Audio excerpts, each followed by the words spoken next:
Hey everyone, we're going to work on changing the A-arms out for some RPM ones on this arrma Kraton 6S. One thing to be aware of with this truck right off the bat is there are multiple versions of it. This I'm pretty sure is the V5, but I could be wrong. Judging by pictures, tires, the body, things like that, I think it's the V5. But these A-arms here, we're going to do front and rear A-arms. I'm only going to do one side just to kind of give y'all an idea of how to do it. And then we'll come back and I'll show you what it looks like fully assembled. But these are part number for the front right, number 81609. And then for the left, front left A-arms, number 81579.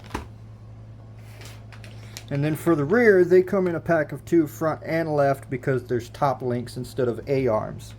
So this is part number 81729. Hopefully these fit. The last ones I bought were these guys here, and they didn't fit because they were for the wrong version of the truck or something along the lines of that. These on the website did say that they were universal. So hopefully these work.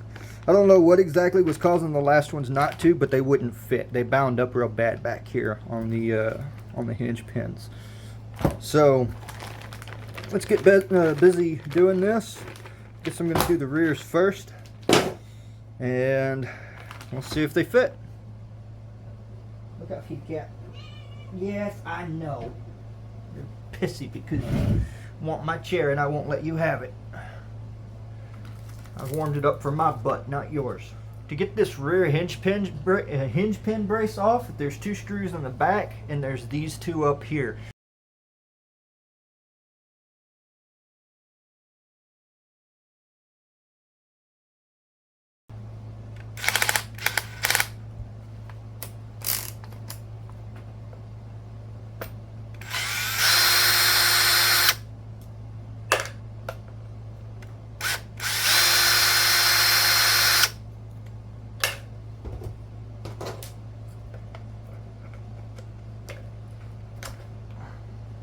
Alright, that one actually popped off pretty easily. Now we have access to our lower hinge pins here. As you can see, the whole rear end is just slop now because that's what holds these together. There are aftermarket versions of this part. This looks like plastic, but there is a metal insert in it, and you can actually buy this whole cover instead of it looking like plastic. It's actually like a solid piece of milled aluminum. So if you want to beef up this area back here, I have seen people break these little aluminum plates. If you really want to beef it up back here, you can get one of these in aluminum. I would not recommend aluminum arms because that transfers all the force into the chassis. If you're doing a street build, alright, aluminum's probably fine, but if you're going to beat the heck out of this thing, don't ever do aluminum arms on something that you're going to beat up, because it's just going to break something further in, then you have a larger, like a harder to get to problem to deal with. These little dills out here, next thing we're going to take off, by the way, you can do those in aluminum, but keep the arms plastic. I don't care what truck it is, unless it's a purpose-built street vehicle that you never plan on taking off-road, do not do aluminum arms. There's people that'll argue with me on that, and fine, if you want to do it, I guess go ahead, but I learned my lesson the hard way, so hopefully you don't have to learn yours. We're going to take these outside hub carriers off, or axle carriers, whatever you want to call them. To do this, we don't need to do the top links because we're not messing with the top links. There's a nut here and a screw here. Ow, that was almost a broken thumb. Every time I work on anything in my life, I wind up hurt in some way or another. This looks like it has spacers in it. So there's one on one side and one on the other. Some trucks may have multiple washers stacked, so you can adjust this in and out and things like that. This one looks like one solid washer there, and 2 washers there. Okay. And that goes. We take the dog bone out. Just let that fall down. Now we have got to do the sway bar mount and the shock mount. Now these shock mounts on this truck are a little interesting because this is a pin that's actually captured by a screw up top. It's the first truck I ever owned that was designed that way, but I do like it as a design. It does make things kind of easier. No, just slightly loosened. There we go. Sway bar link.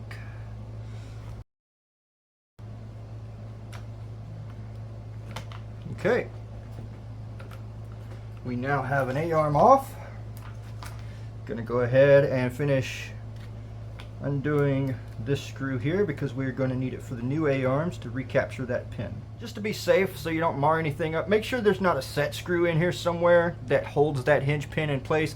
They do that on the outside one sometimes on some trucks. I don't believe I've ever seen it here, but just check. If you can't get the hinge pin out, there might be a grub screw there or a set screw or something. And like always, RPM makes their parts a real tight fit. So we're going to have to go ahead and screw this in the front before we just slot it through. On some trucks, this screw here will just slide in the first half and then bolt into the rear. But I guess on this one, it threads on both ends, both sides. So since we don't have anything to feed it through back here, and on some trucks you will, but we're just going to go ahead and insert that rod in like that. Hook it where it belongs. And we'll rebolt the shocks and rebolt this thing here, and this side will be done. So I'll bring you back, or you know what, maybe I'll just do a little time lapse. There won't be any music or anything, so it's going to be quiet if I mute the audio. Yeah, I'll just do a little time lapse of this. How's that sound?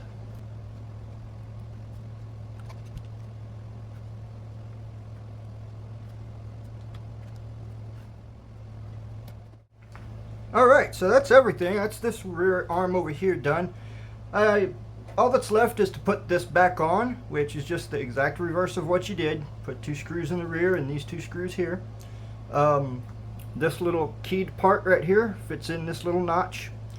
Can't put this on yet because I still got to do this rear A-arm over here. So the next thing you'll see is doing the front. These A-arms, this is basically the same situation as the rear.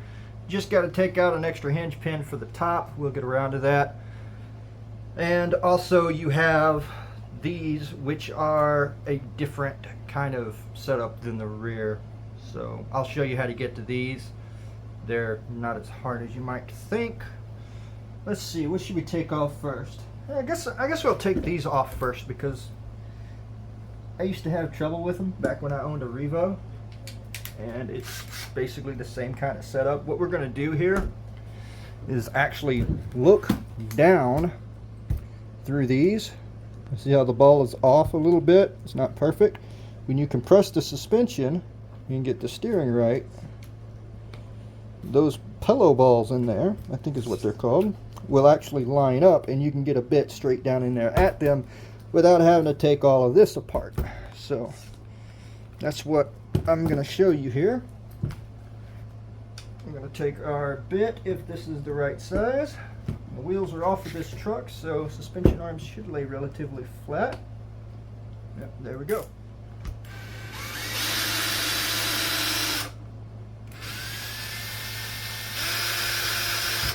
There's that one. Do the same thing here. Alright, there we go. On the front, these dog bones seem to be captured, unlike on the rear. All of this can stay together. We're just going to fling it back there. Kitty cat, what you doing, huh? Try not to knock my stuff down. Now on the front is pretty much the same as the rear. We're going to have 2 screws here and 2 screws here. There we go. So when you're pulling this off, one thing to remember, see how those look like indentions?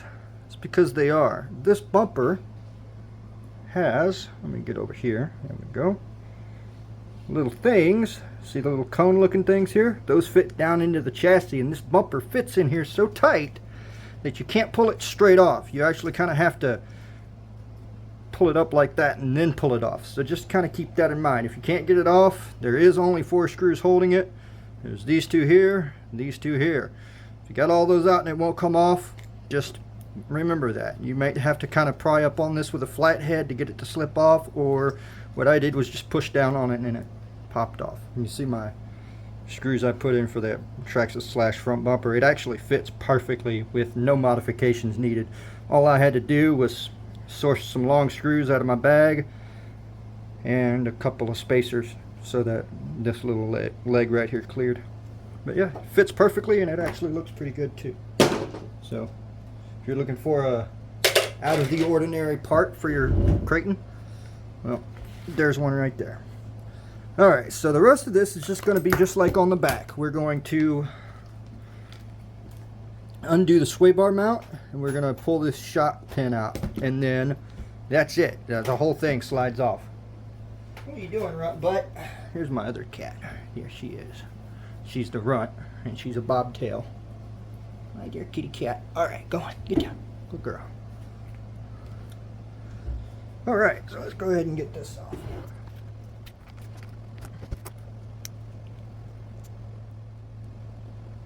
One thing on my truck you may not have on yours, I set drip screws in here. So I was having problems with one of these front dog bones popping out, and I actually had to take the little rings here off to seat them a little deeper into the cup. So you might have a screw here, you might not if you've never adjusted it or taken apart. Just kind of keep that in mind. Mine has a droop screw. My front A-arm's ready to go back on. So I'm going to, what holds the shock in here? I'm not sure. We're just going to put it on the inside one for now. Just like last time. I'm going to feed this. I really do like this design, by the way, because with screws you have to screw them in and out and make sure you get it in this little eye hole there. With this, you literally just slide it in. If you don't get it, then slide it back out, try again. It's a very simple concept, and I really do appreciate it. So arrma, if you're listening, don't patent this. That way everybody can do it. It makes us, the user's life, a lot easier. Well, I've got all of this loose so I can flip that up out of my way. We're also going to do the top A-arm here. And the top A-arm looks like it's just a screw. Let's see if I can't get you all zoomed in on that there. This bolt right here just goes straight through. So we're going to go ahead and take that off as well.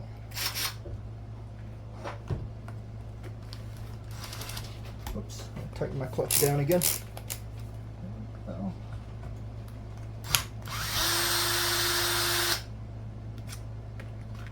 There we go. Oh crap, we got spacers in there, don't we? Yes, we do. It looks like we had one on front and one on back. I don't know if y'all can see very well past the shock tower and everything. Let me flip this up on its side and get y'all a little better view of what I'm doing here. Actually, now that I look at it, these A-arms don't use the clips. Oh, interesting. Well, that's nice. Those things fall out sometimes and you lose them. You never find them again. So, the RPM arms apparently get rid of those clips, which I'm all for. I'm going to have to do this with it sitting flat. I can't hold it up and do it at the same time. So hopefully y'all will get a good idea of what I'm doing just kind of from the side here. Sorry if it's kind of hard to see. I really can't do much about that. Got the clutch so loose it won't even spin that in all the way. Come on, a little more. There we go. There's the top one. And then this is where, if you have those spacers, you need to put it back on, because this screw goes through there. But I don't have those spacers. I took them off. So kind keep that in mind. Here's another thing. Well, the drive shaft doesn't have to go in just yet. We can kind of finesse this around. And I really should have done this before I put the shock back in. Let's go ahead and take that shock back out. I'll bring y'all right back.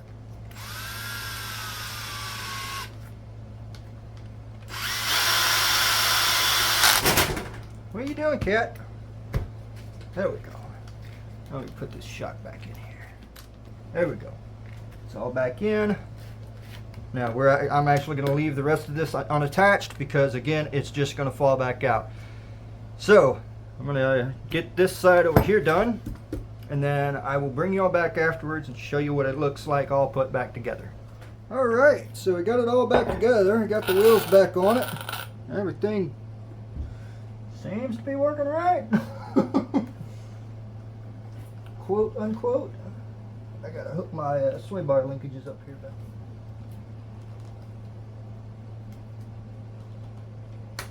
There we go. Alright, front sway bars are back on. Cool. So there we have it. It looks really good with those red A-arms. It matches with the other red parts. I like it.